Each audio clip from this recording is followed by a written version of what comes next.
How does someone politely end a conversation with a person who won't stop talking? Worst case I've ever had, I basically gave every verbal cue I knew of, eventually stood up, then stood in the doorway, then backed out of the doorway, and this dude was still talking. In the end I just said back quote I'll be back, and closed the door on him mid-sentence. My dad's like this. When I was a kid/teenager he'd follow me to every room of the house talking at me. If I went to the bathroom he'd stand outside and continue talking to me through the door. If I had to leave, like to go to school, I would literally leave the house and he'd stand in the doorway and continue talking as I walked down the path and out of sight. He still does this when I go back home to visit. It wouldn't be so bad if he'd actually be willing to have a conversation. But he only talks at you. If you try and say anything, he just talks over you, as if you haven't said a thing. Mental health worker here. I see patients every day who will talk forever if you don't stop them. You simply have to interrupt and redirect/or end the conversation. I always politely tell them, let me stop you there, or let me jump in there. Sometimes you have to be abrupt or else you will be held hostage by the one-sided conversation. SSSHH. Do you hear that? No? One secretary and just run off. I'm an Uber driver. I was once summoned to pick up 2 people for just this reason. They had me drive 4 blocks/0.25 miles/1.5 minutes to another bar just to get out of a conversation with someone. Minimum fare, $3.75 and $10 tip on the app. I'm an Uber driver. I was once summoned to pick up 2 people for just this reason. They had me drive 4 blocks/0.25 miles/1.5 minutes to another bar just to get out of a conversation with someone. Minimum fare, $3.75 and $10 tip on the app. On the flip side of that, there's a small subset of Uber drivers that seem to do it because it allows them to get a captive audience for conversation and just won't shut the fuck up for an entire ride. It's one of the few things that'll cause me to knock a star or 2 off of their rating. You're my Uber driver. We are unlikely to ever meet again, but you do know where I live and that I'm not home tonight. You don't need to know how many kids I have or how I met my wife.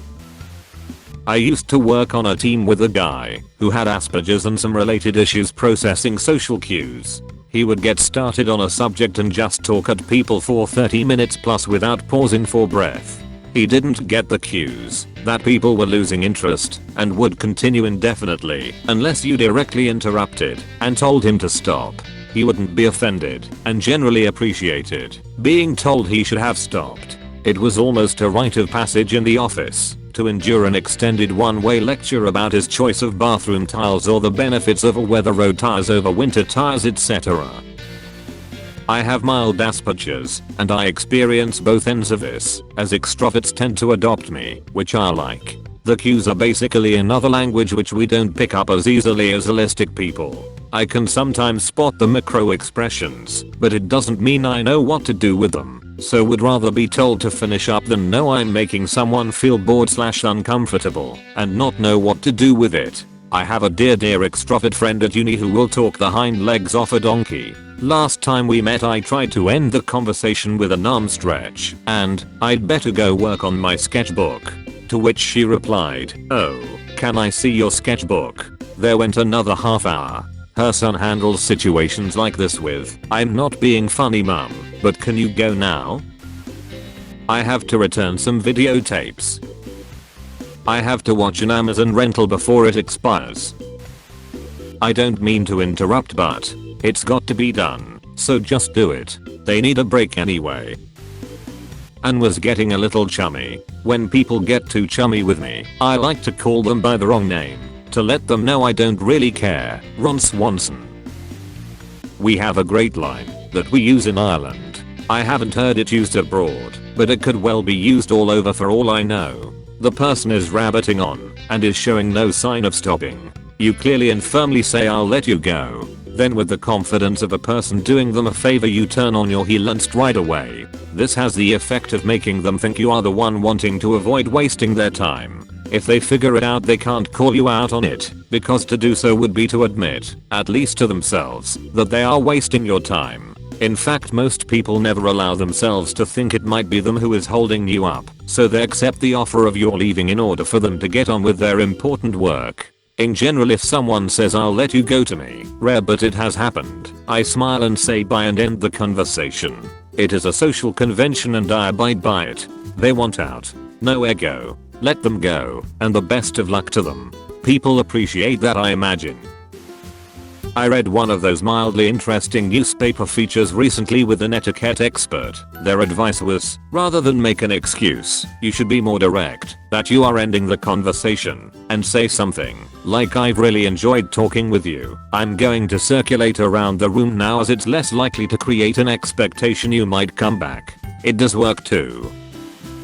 So this method is contextual, but I have found it works in a lot of situations, especially in an office location, or more generally in a location where the offending talker has a place to go back to. So this is how it works. Usually someone will come into my office and stand in the doorway and start talking. I listen politely for a bit, and then if they don't get the cues to leave, I do some obvious things, like start working on my computer, and then playing on my phone. Just some physical social cues to let them know that this is over. But some people don't get that, so in those cases where it's happening, I casually stand up, let them continue the conversation. And sometimes I give them an oh yeah, and while walking out of my office, I walk to their office, and then, almost all of the time, they will go into their office first, and then they will sit down. That then gives me the ability to politely say something, and leave their office. I call this method the walking them home method. Again, it can work anywhere. If a sibling is annoying you in your room, stand up and walk them towards their room, and they will migrate to their space, and then you leave. If you are at work, walk them to their space and let them settle, and then you leave. I use this method at least 3 times a week with some folks, and they literally have no idea. I'll give the opposite advice. If you think your friends are always thirsty, have weak bladders, or get weird sudden strokes of to-do lists all the time, you talk too much. Edit. I'd thank you guys for the karma, but I've got to get a drink and a.p. like a lot. Also, I just remembered I gotta call grandma. Listen for the briefest pause. When they talk BC, they got a breath at some point and say, hey listen, I really gotta go to the bathroom, I've been holding it in forever and I might just shit right here. Voila. Tell them you are having a rather heavy period and must go to the restroom before you bleed all over yourself. Drop an enormous 90 decibel pants rattling fart while maintaining eye contact.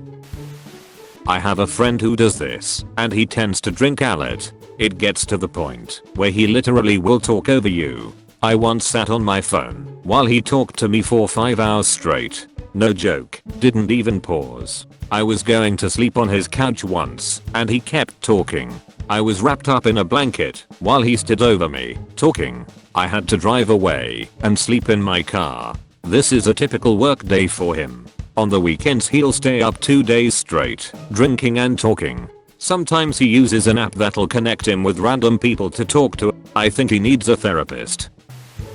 Oh, I'm sorry, but I ought to hurry, I got generic excuse. We can talk later. Right. Great. Listen, I gotta go wash my crotch. I'll see ya later.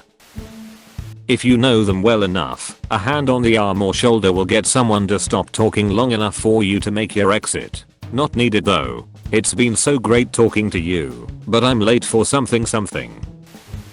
It depends on the context, like most things. Who is the person to you? Random person on the street. Just tell them you're busy and walk away. Coworker?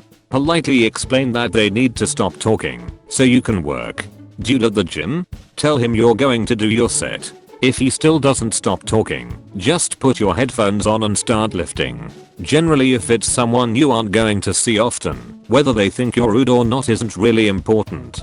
Just tell them you're busy and just walk away, or continue what it is you were doing.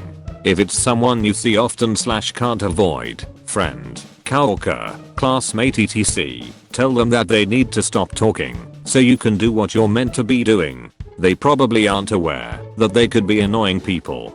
They'd probably appreciate the wake up call. Adding on this, I had a roommate who would talk without end, but I sat down and politely explained that, though I do enjoy conversing with them, I do need time of my own to recharge. If it's a roommate or friend, it's probably best to let them know you just need some time for yourself.